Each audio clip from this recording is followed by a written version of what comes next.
Goeiedag, good day, fellow South Africans and citizens of the world.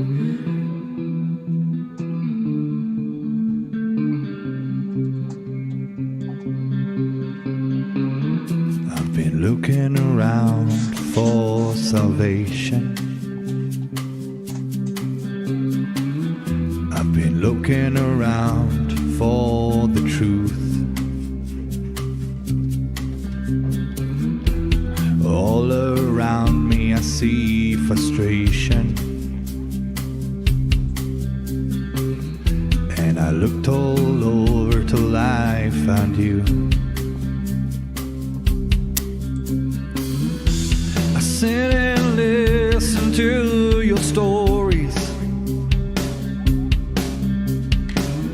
and you're telling me, please don't worry. A lot in this world you should know, and love in life is where you should go. If you're looking for somewhere to go, if you're looking for someone to know, if you're looking for someone to guide you, then love in life will guide you.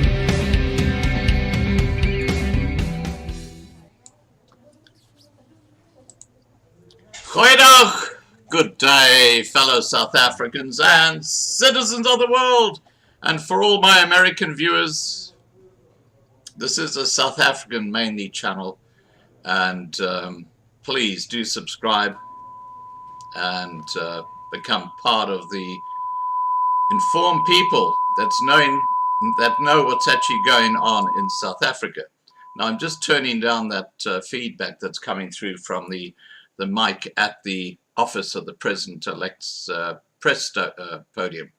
He'll be on in a couple of minutes. I am posting a video on our Loving Life TV internet platform in the next few hours, which demonstrates that there are some very, very big questions over the US presidential vote. We live in very interesting times, and if you want to go and have a look at that channel, it's lovinglifetv.com. Let's go across to President-elect Biden. Here we go, he's just coming on. 143 days since the virus that has ravaged our nation tragically claimed its first life. On February the 6th in 2020, Patricia Dowd took her last breath at home under the California sun in Santa Clara. She was 57 years old, a beloved wife, mother, daughter, sister. She never knew she had the virus at the time when most folks never heard about the virus.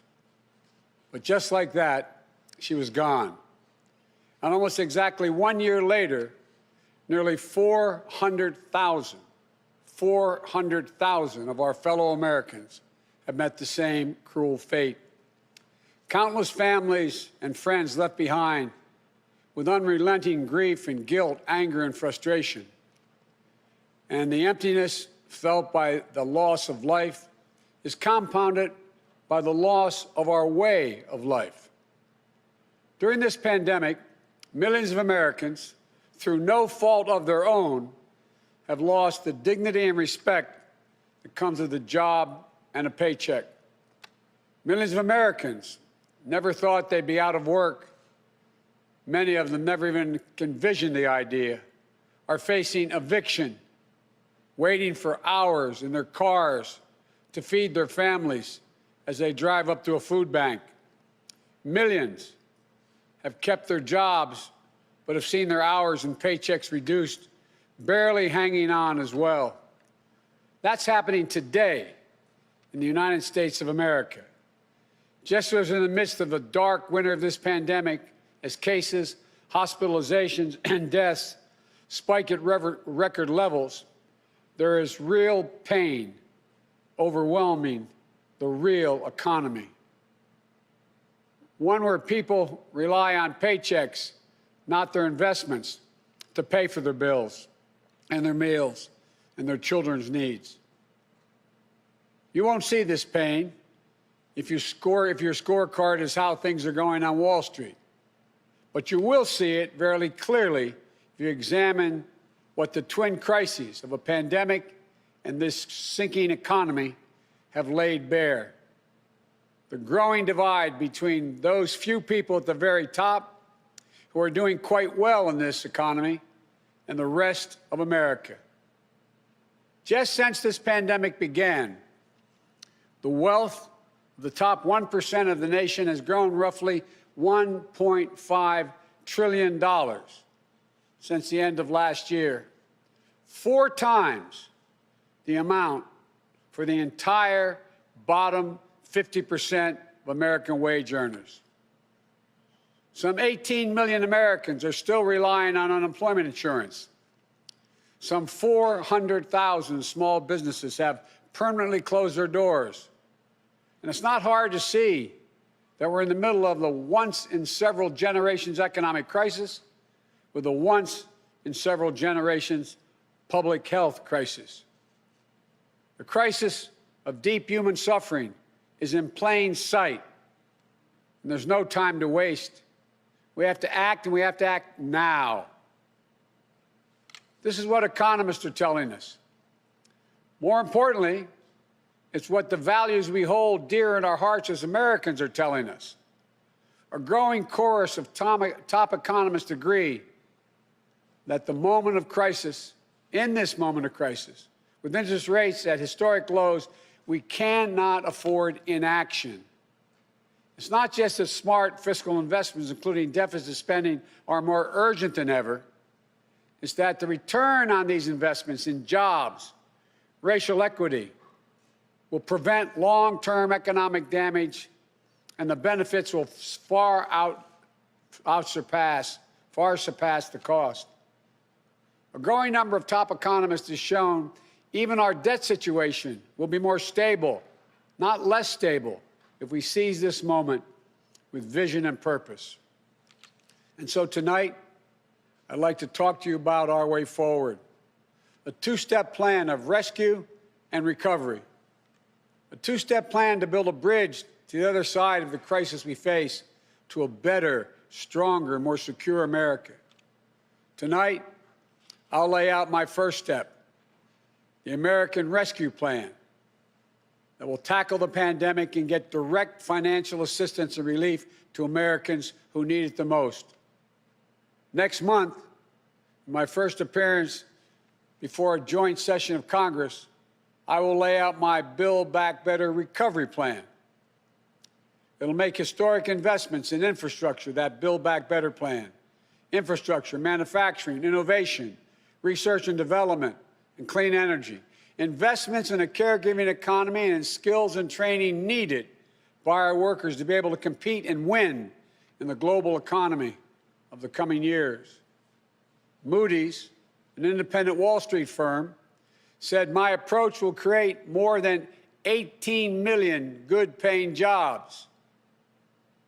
Our rescue and recovery plan is a path forward with both seriousness of purpose and a clear plan, with transparency and accountability, with a call for unity that is equally necessary. And unity is not some pie-in-the-sky dream.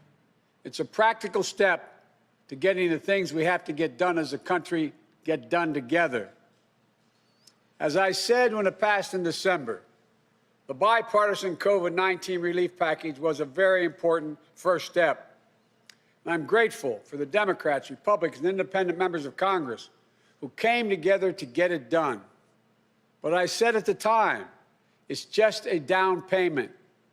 We need more action, more bipartisanship, and we need to move quickly. We need to move fast. Our rescue plan starts aggressively in order to speed up our national COVID-19 response.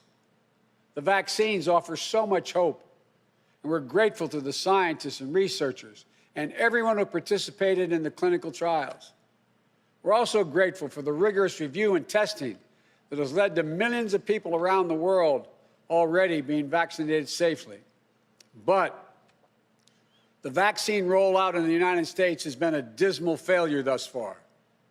Tomorrow, I will lay out our vaccination plan to correct course and meet our goal of 100 million shots at the end of my first 100 days as president.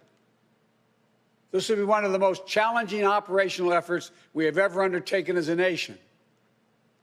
We'll have to move heaven and earth to get more people vaccinated, to create more places for them to get vaccinated, to mobilize more medical teams to get shots in people's arms, to increase vaccine supply, and to get it out the door as fast as possible. We'll also do everything we can to keep our educators and students safe, to safely reopen a majority of our K through 8 schools by the end of the first 100 days. We can do this if we give the school districts, the schools themselves, the communities, the states, the clear guidance they need, as well as the resources they need that they can't afford right now because of the economic dilemma they're in.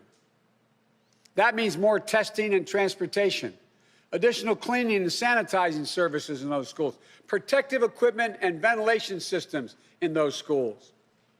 We need to make sure that workers who have COVID-19 symptoms are quarantined, and those who need to take care of their family members with COVID-19 symptoms should be able to stay home from work and still get paid.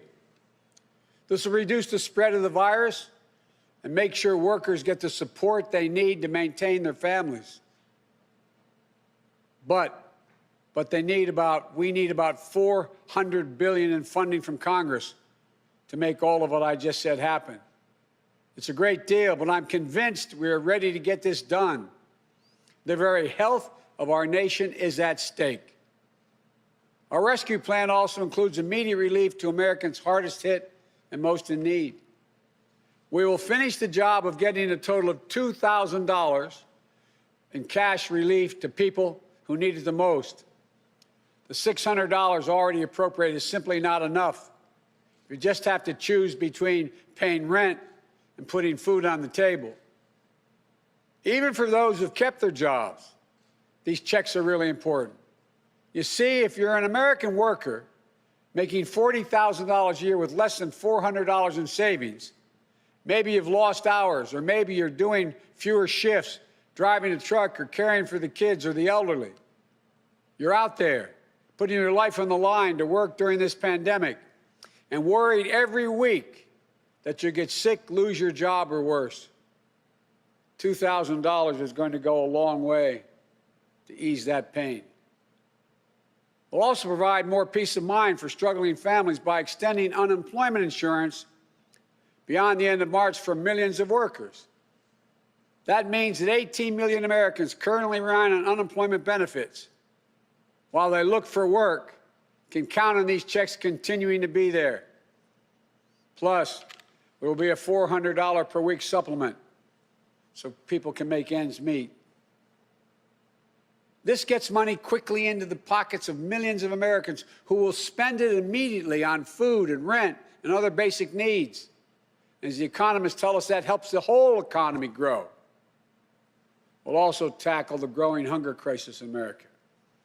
As I speak, and the Vice President-elect has spoken to this many times, 1 in 7 households in America, more than 1 in 5 Black and Latino households in America, report they don't have enough food to eat. This includes 30 million adults and as many as 12 million children. It's wrong. It's tragic. It's unnecessary. It's unacceptable. So we're going to extend emergency nutritional assistance for 43 million children and their families enrolled in the SNAP program through the rest of this year. We'll help hard-hit restaurants prepare meals for the hungry, provide food for the families who need it. We will invest $3 billion in making sure mothers and their young children have the nutrition they need.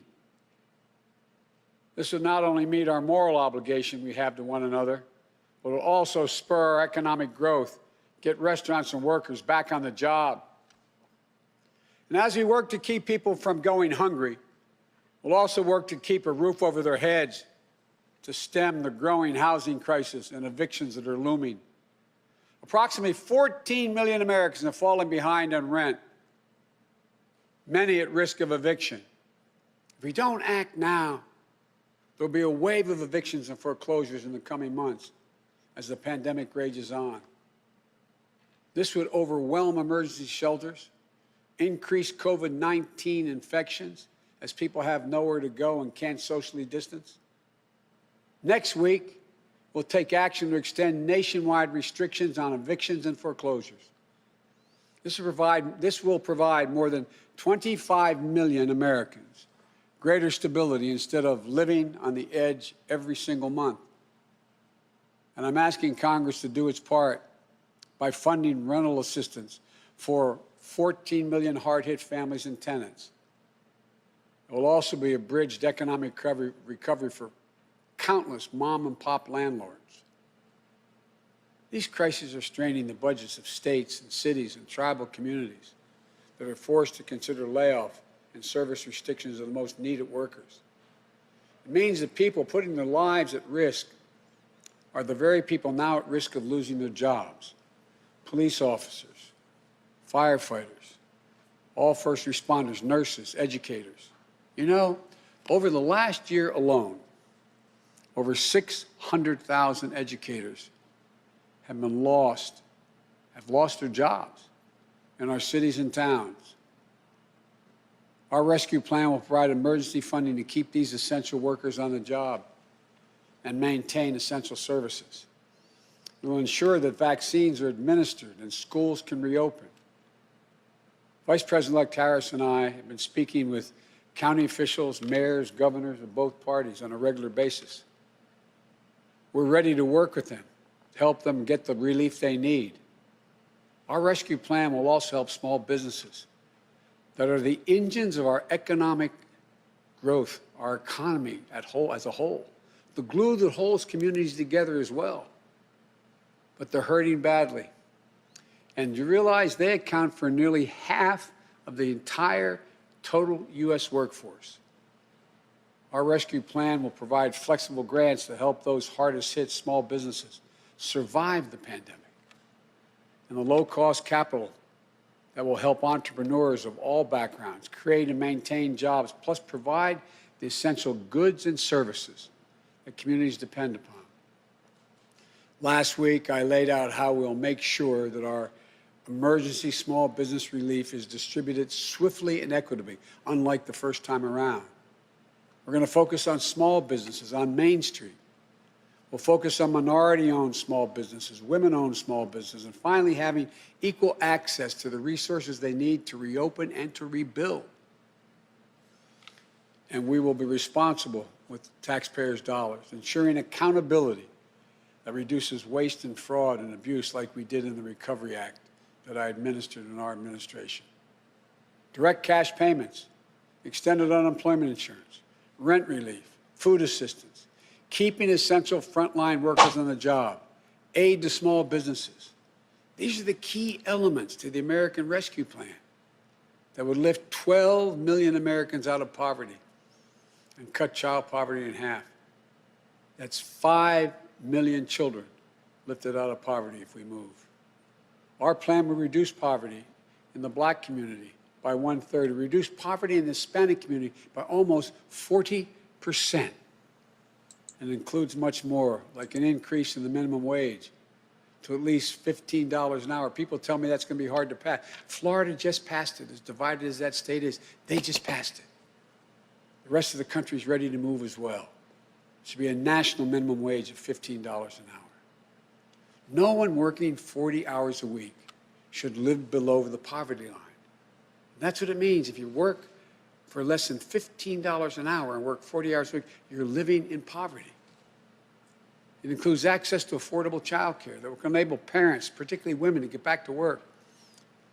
I look forward to working with members of Congress of both parties to move quickly to get the American Rescue Plan to the American people.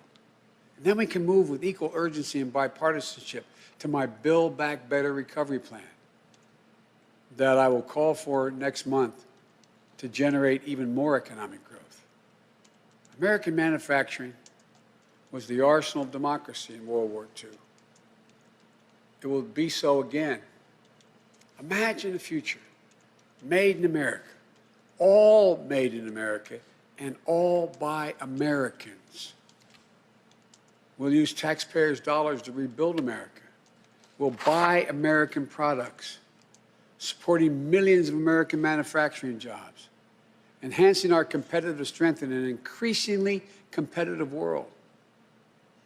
Imagine historic investments in research and development to sharpen America's innovative edge in markets where global leadership is up for grabs, markets like the battery technology, artificial intelligence, biotechnology, clean energy. Imagine confronting the climate crisis with American jobs and ingenuity leading the world. It's time to stop talking about infrastructure and to finally start building an infrastructure so we can be more competitive. Millions of good-paying jobs that put Americans to work rebuilding our roads, our bridges, our ports, to make them more climate resilient, to make them faster, cheaper, cleaner, to transport American-made goods across our country and around the world. That's how we compete. And imagine millions of jobs in a caregiving economy to ease the financial burden of caring for young children and aged loved ones. Let's make sure our caregivers, mostly women, women of color, immigrants, have the same pay and dignity that they deserve. So we can do these bold, practical things now. You know, I know what I just described does not come cheaply, but failure to do so will cost us dearly. The consensus among leading economists is we simply cannot afford not to do what I'm proposing. Independent, respected institutions from around the world, from the Federal Reserve to the International Monetary Fund, have underscored the urgency. Even Wall Street firms have reinforced the logic. If we invest now boldly, smartly, and with unwavering focus on American workers and families, we will strengthen our economy, reduce inequity, and put our nation's long-term finances on the most sustainable course. And where we're making permanent investments, recurring investments, as I said in the campaign trail, we will pay for them by making sure that everyone pays their fair share, not punishing anybody. We can do it without punishing a single person by closing tax loopholes for companies that ship jobs overseas, or to allow American companies, 90 of them, the top Fortune 500, to pay zero in federal income taxes, asking everyone to pay their fair share at the top so we can make permanent investments to rescue and rebuild America. It's the right thing for our economy. It's the fair thing. It's the decent thing to do. We not only have an economic imperative to act now, I believe we have a moral obligation. In this pandemic, in America, we cannot let people go hungry. We cannot let people get evicted. We cannot watch nurses, educators, and others lose their jobs. We so badly need them. We must act now and act decisively. My fellow Americans, the decisions we make in the next few weeks and months are going to determine whether we thrive in a way that benefits all Americans, or that we stay stuck in a place where those at the top do great, while economic growth for most everyone else is just a spectator sport, and where American prospects dim, not brighten. These investments will determine whether we reassert American leadership and outcompete our competitors in a global economy. We're better equipped to do this than any nation in the world. Or whether we watch them catch up and pass us by. Together, I know which path we'll choose. And that includes all Americans, so we can own the 21st century. But even with all of these bold steps, It's going to take time to get where we need to be. There will be stumbles, but I will always be honest with you about both the progress we're making and what setbacks we meet. And there will, and here's the deal, the more people we vaccinate, the faster we do it, the sooner we can save lives and put this pandemic behind us and get back to our lives and our loved ones. And the sooner we can rescue and rebuild the American economy, the biggest and most profitable engine in the world. I know it's been nearly a year that tested us beyond measure. For all of you who have lost someone, my heart goes out to you. I know that feeling looking at that empty chair across the table. All of you who've fallen on hard times, I know you can never get back what you lost, but as your president, I know that every day matters and every person matters. From the very first to the nearly 400,000 lost American souls and counting, to the millions of you just looking for a fighting chance in this economy, I promise you, we will not forget you. We understand what you're going through. We will never, ever give up. And we will come back. We'll come back together. Well, we didn't get into all this overnight. We won't get out of it overnight. And we can't do it as a separated and divided nation. The only way we can do it is to come together as fellow Americans, as neighbors, as the United States of America. And when we do, there's nothing beyond our capacity. I've said this many times. When America acts as one, there's never been a single thing we've been unable to do, no matter how consequential the issue has been. Out of all the peril of this moment, I want you to know, I give you a word, I see the promise as well. We've seen clearly what we face now. And I remain so optimistic about America. As optimistic as I've ever been. We have everything we need, but the will must be demonstrated. So come Wednesday, we begin a new chapter. The Vice President-elect and I will do our best to meet all the expectations you have for the country and the expectations we have for it. I'm confident. I am truly confident. Together, we can get this done and come out better off than when we went into this crisis. God bless you all, and may God protect our troops.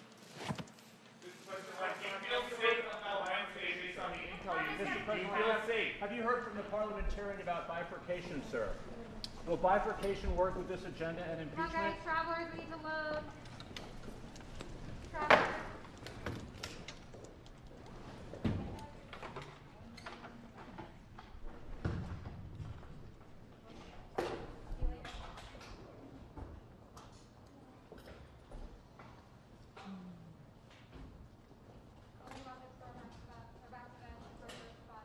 Okay, guys, there you have it.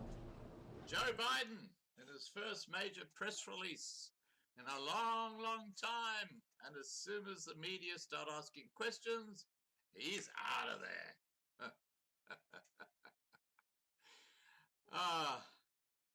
I don't understand American politics, believe me, but I have to tell you on lovinglifetv.com, lovinglifetv.com, I've got a video going up in the next few hours, which is going to blow you out of the water when you see how the election in November